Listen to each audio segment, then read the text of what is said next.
One benefit of having Apple CarPlay in the car is being able to do things hands-free with the use of Siri. I can ask it to get me directions, like, "Hey Siri, navigate me to the LA Fitness on Yonge Street."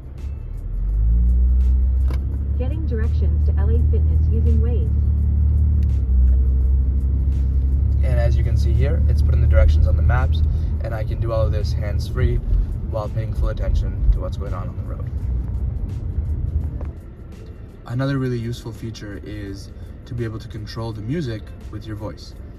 So I could say something like, "Hey Siri, shuffle rap on Spotify." Okay, here's Hype Rap Mix on Shuffle from Spotify. And there you go. It's playing Spotify.